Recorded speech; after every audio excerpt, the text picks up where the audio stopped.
I had a chance to talk to Jason Segel, a fellow Muppet guy, earlier. He knew that you were just meant to play Lewis. He said he very much felt on How I Met Your Mother that he was sort of being seen as one thing, and he wanted to make sure that everyone knew you could crush drama as well.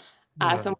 what your first thoughts were when he suggested you play the character? It was very special that Jason thought it, like I love and respect Jason so much, so if he suggests something, you listen. And yeah, I actually think when you put it like that, which it has not been put like, yeah, it was quite moving that he believed in me to do that. And I was worried about doing it. It's like I don't want Shrinking's a really good show. I didn't want to ruin it. You know what I mean? I didn't You want to could come in. never. I didn't want to come in and ruin it. And it's a very, very, very different part than I've played. And yeah, it's not a fun part at all. It's like he's like an open wound of a man, and Hmm. uh, and I knew it would be challenging, particularly to play it over a whole season. That's like many months in that kind of head space. But I'm very glad I did it, and really, I don't know if enjoyed is the word, but it was very fulfilling. Yeah. When you're getting into those more emotional scenes than we've seen in your comedy or as Roy, is that something that sort of came easy to you? What was your process sort of like?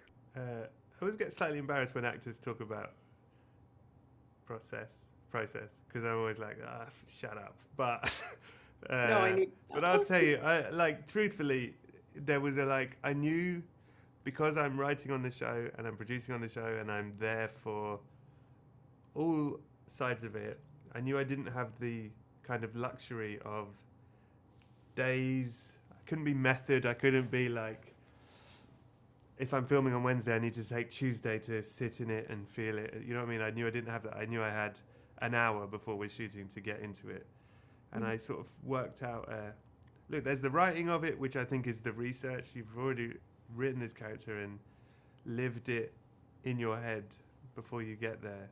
And I'd read lots of accounts from people who'd experienced this sort of thing and listened to lots of podcasts where people had been interviewed about this sort of thing. And so I'd done all that. And then I kind of had a shortcut in my head, which was an image that was devastating that I would think about before every take. And that would, because I essentially think this guy's got PTSD, and I imagine this image is looping in his head all day.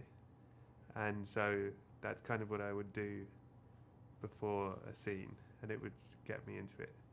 I want to ask about Lukita, who Oh, just really please. shines in season two. How did she surprise you as a scene partner?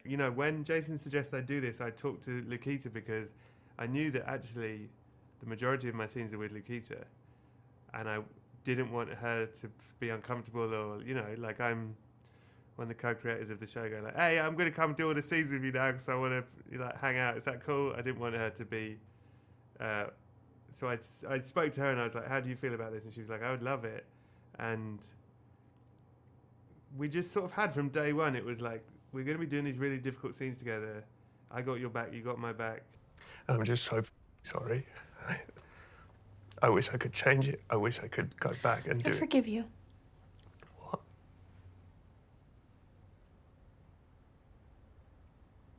I forgive you. It's what my mom would have done. I don't know. She's so good. Such a good scene partner. I think you can see in that scene, like, she's wonderful. And she just, like, got it. In the spirit of Shrinking season one, if you had to cry to one song for 15 minutes, what would it be and why? It would be Lately by Stevie Wonder. Oh, That's my go to if you need to cry, you ain't got time. Quick, whack on Lately by Stevie Wonder.